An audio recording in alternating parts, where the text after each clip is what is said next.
1월 13일 KMA 뉴스브리핑 시작하겠습니다. 최근 요양병원 집단 감염 사태가 잇따라 터지면서 정부가 코로나19 전담 요양병원을 운영하기로 했지만 제대로 되지 않고 있습니다. 전담 요양병원은 작년 12월 22일부터 총 7개를 목표로 지정이 들어갔는데요. 현재 운영되고 있는 곳은 광주와 전북 두 군데뿐입니다. 요양병원발 환자가 폭발적으로 늘어난 수도권에는 한두 곳도 없습니다. 문제는 인력인데요. 실제로 인천시의 한 요양병원이 전담 요양병원으로 지정됐지만 의료진을 구하지 못해서 운영이 불가능한 상황입니다. 감염병 대응에서 가장 중요한 인력 확보 대책도 없이 단순히 병원만 몇 개 지정한다. 이런 방안을 내놓으니 현장에선 실효성이 없는 겁니다. 요양병원들은 속만 태우고 있습니다. 손덕현 대한요양병원협회장은 전국 요양병원들이 코호트 격리에 버금갈 정도로 힘든 시간을 보내고 있다고 전했습니다. 정부가 의료 현장을 외면한 정책을 일방적으로 내놨다가 의료계 반발로 백지화하는 일이 잇따르고 있습니다. 최근 보건복지부는 정신의료기관의 입원실당 병상 수를 대폭 줄이고 병상 간 거리도 얼마 이상 떼어두도록 의무화하겠다고 발표했습니다. 그러자 의료계는 이 기준이 환자들을 강제로 내보낼 수밖에 없을 정도로 너무 높다고 반발했습니다. 결국 복지부는 의료계 의견을 반영해서 기준을 바꾸는 중입니다.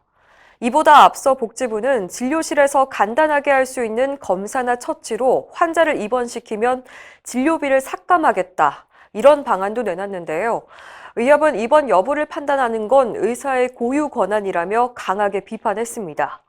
이 역시 복지부가 문제된 부분을 철회하면서 일단락되긴 했지만 의견만 한번 물어봐도 이런 불필요한 갈등은 없었을 텐데 의료계는 답답하다는 분위기입니다.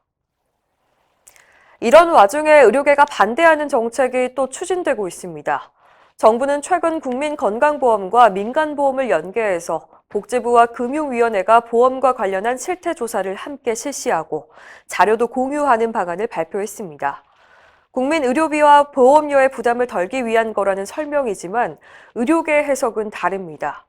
의협은 어제 성명을 통해서 사실상 비급여를 통제하고 민간 보험사의 사익 보장만을 담보하는 거라고 지적하고 국민의 개인정보 유출과 복지부의 의료기관 현지조사 수단으로 악용될 수 있다고 우려했습니다.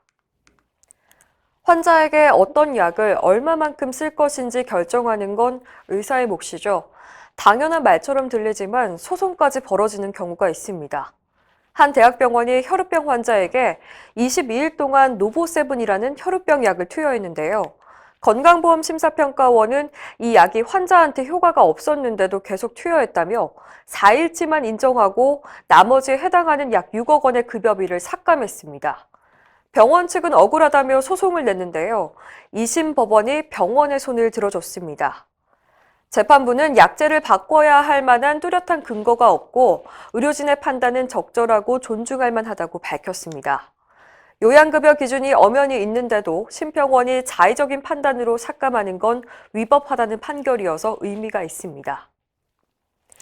의료사고를 이유로 의사를 형사처벌하지 못하도록 해달라는 국민청원이 등장해서 눈길을 끕니다. 대한개원의협의회는 어제 의료사고 처리특례법을 제정해달라는 청와대 국민청원을 올렸습니다. 미국과 캐나다 등 선진국에선 의료행위와 관련해 의사를 구속하거나 형사처벌하지 않는데요.